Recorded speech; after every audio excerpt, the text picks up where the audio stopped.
Heading: Helping New Believers to Win Souls. Subheading: Minister to Educate New Believers in Soul Winning.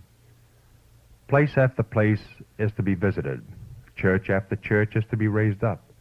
Those who take their stand for the truth are to be organized into churches, and then the ministers to pass on to other equally important fields.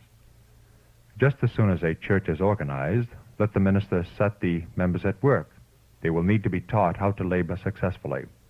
The power of the gospel is to come upon the companies raised up, fitting them for service. Some of the new converts will be so filled with the power of God, they will at once enter the work.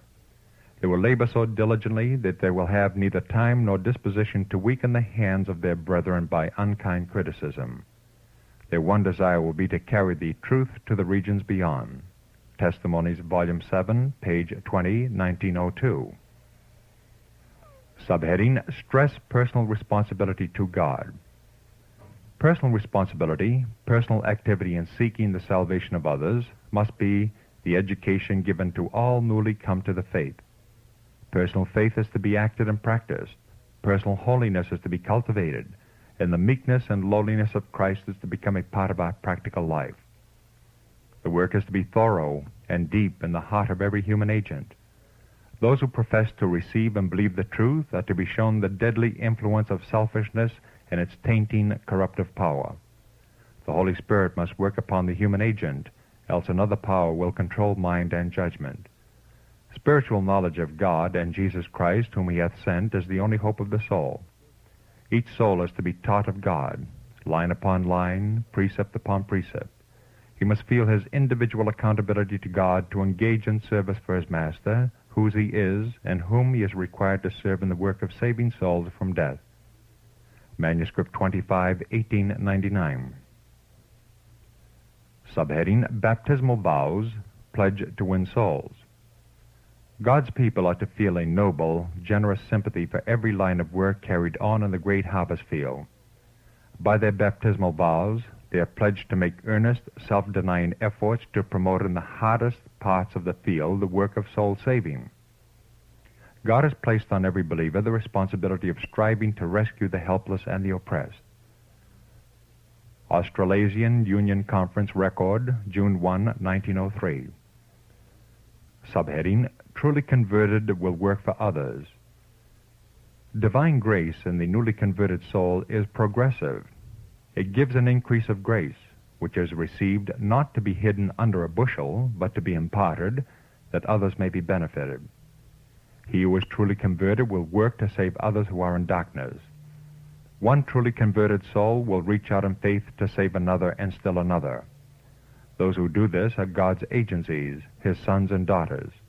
They are a part of his great firm, and their work is to help to repair the breach which Satan and his agencies have made in the law of God by trampling underfoot the genuine Sabbath and putting in its place a spurious rest day. Letter 29, 1900. Subheading: Why some new believers do not advance. Humble, simple-hearted, trusting souls may do a work which will cause rejoicing in heaven among the angels of God. Their work at home, in their neighborhood, and in the church will be, in its results, as far-reaching as eternity. It is because this work is not done that the experience of young converts never reaches beyond the ABC in divine things. They are always babes, always needing to be fed upon milk, and never able to partake of true gospel meat. Letter 61, 1895. Subheading: Confirmed in the faith by service. When souls are converted, set them to work at once, and as they labor according to their ability, they will grow stronger. It is by meeting opposing influences that we become confirmed in the faith. As the light shines into their hearts, let them diffuse its rays. Teach the newly converted that they are to enter into fellowship with Christ, to be his witnesses, and to make him known unto the world.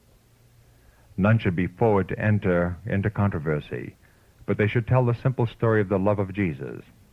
All should constantly search the Scriptures for the reason of their faith, so that, if asked, they may give a reason of the hope that is in them with meekness and fear. The best medicine you can give the church is not preaching or sermonizing, but planning work for them. If set to work, the despondent will soon forget their despondency, the weak would become strong, the ignorant intelligent, and all would be prepared to present the truth as it is in Jesus. They would find an unfailing helper in Him who has promised to save all who will come unto Him. Review and Herald, June 25, 1895. Subheading, Relation of Activity to Spirituality. Those who are most actively employed in doing with interested fidelity their work to win souls to Jesus Christ are the best developed in spirituality and devotion. Their very active working form the means of their spirituality. There is danger of religion losing in depth that which it gains in breadth. This need not be, if in the place of long sermons there is wise education given to those newly come to the faith.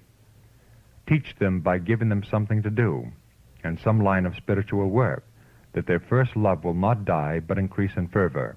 Let them feel that they are not to be carried and to lean for support on the church, but that they ought to have root in themselves. They can be in many lines, according to their several abilities, useful in helping the church to come nearer to God, and working in various ways to act upon the elements outside the church, which will be a means of acting beneficially upon the church. The wisdom and prosperity of the church casts a telling influence upon her favor. The psalmist prayed for the prosperity of the church. God be merciful unto us, and bless us, and cause his face to shine upon us, that thy way may be known upon the earth, thy saving health among all nations. Letter 44, 1892. Subheading, Christian growth will be evident. Nothing saps the spirituality from the soul more quickly than to enclose it in selfishness and self-caring.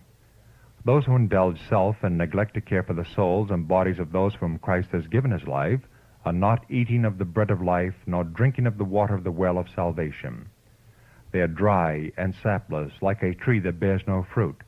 They are spiritual dwarfs, and consume their means on self. But whatsoever a man soweth, that shall he also reap. Christian principles will always be made visible.